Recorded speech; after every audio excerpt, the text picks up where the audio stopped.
President Biden touting his student loan bailout this afternoon, and he just couldn't help taking another shot at Republicans. Republican members of Congress and Republican governors are doing everything they can to deny this relief, even to their own constituents. As soon as I announced my administration's plan on student debt, they started attacking it, saying all kinds of things. Their outrage is wrong and it's hypocritical. But we're not letting them get away with it. Here now, Chris Bedford, Right Forge founding partner. Chris, they're opposed to it for all the right reasons. And right not meaning their political persuasion, but right meaning correct and moral. And they're opposed to it for the same reason that Tim Ryan is opposed to it in Ohio, that Bennett is opposed to it, who's running for Democratic senator in Colorado. The Democratic Senate candidate in Nevada is coming against it. While you have Democratic congressmen or people running for office in Pennsylvania, New Hampshire, Maine, Kansas, all coming out and criticizing this, is because I see it for exactly what it is. Taking something which was a bill designed to take care of our wounded veterans and people and first responders, and using COVID as an excuse to just hand out millions and millions and billions of dollars to college graduates and people who are generally, I think the mark is $125,000, people who are generally doing better than a lot of the folks who are suffering right now. It's a complete and total Democratic handout to a college elite base, and it doesn't sit well with the working class voters who have already felt left behind by this. It's been criticized by black Democratic leaders. It's been criticized across the board.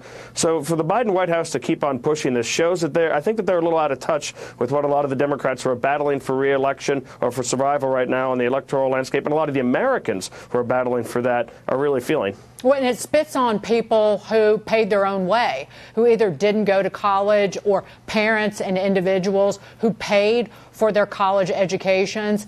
But again, it's full steam ahead. Even this Democrat group, Building Back Together, put this together to highlight the student debt bailout for younger voters. Biden, admin, my pocket, 10K in my pocket. For Pell Grant recipients, that goes up to $20,000. 20K in my pocket, 20K in my pocket. Headache, need to go get some Advil, but what's the point of that? To your point, there's so many Democrats opposed to this. It reminds me of some of the ads that came out in the previous elections where Democratic ad firms had a bunch of 20-year-olds who were supposed to be reaching voters who are typically much older, and they're having no resonance. If you put out an ad like that and you've got your opponents, people who are opposed to the Democratic Party, replaying your ad, retweeting your ad, putting it in articles, well, that shows you've made a very bad ad, one that's completely and totally out of touch. It seems like that could have been made by a Republican opposition group trying to make fun of how out of touch the Democrats are on pushing for this.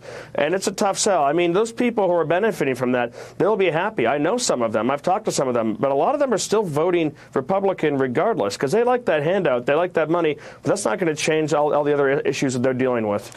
Well, and just the moratorium on making student loan payments that was extended by Biden and Harris in April when inflation was north of 8%, and they extended it again until the end of the year.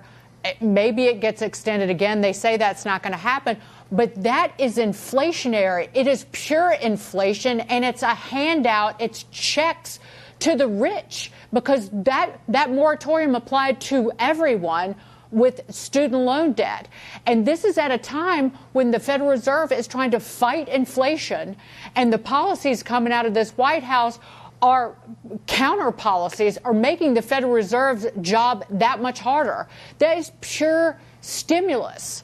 And they seem to think it's a winner at a time when the economy's cratering because the Fed's fighting inflation. None of it makes any sense.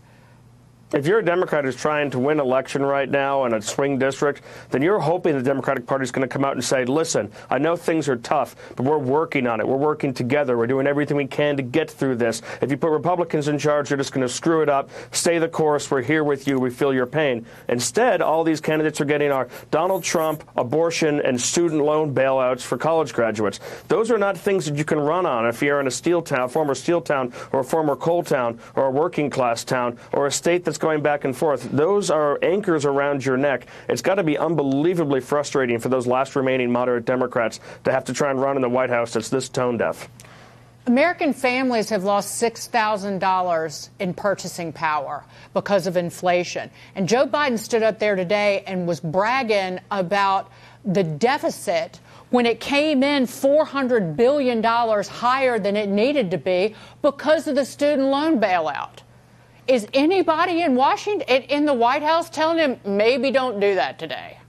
I don't think they are. I don't know exactly who's in charge of Joe Biden, but it seems to be people who might even be more radical than he is. People who are saying, you know what, I know this is going to cause damage. I know this is going to cause pain. And I know that the Democrats are going to take electoral losses for this. But through the programs and the handouts and the new programs we create, we're going to radically change this country. Democrats have often looked at elections like that, whether it's Nancy Pelosi, who came back after losing her majority over Obamacare, but she changed the country. Republicans, meanwhile, they go in there and say, well, my number one goal as a Republican congressman is to maintain the majority as opposed to really changing this country. That's why when Democrats even take these hits, they're willing to go for these radical things because they truly believe them.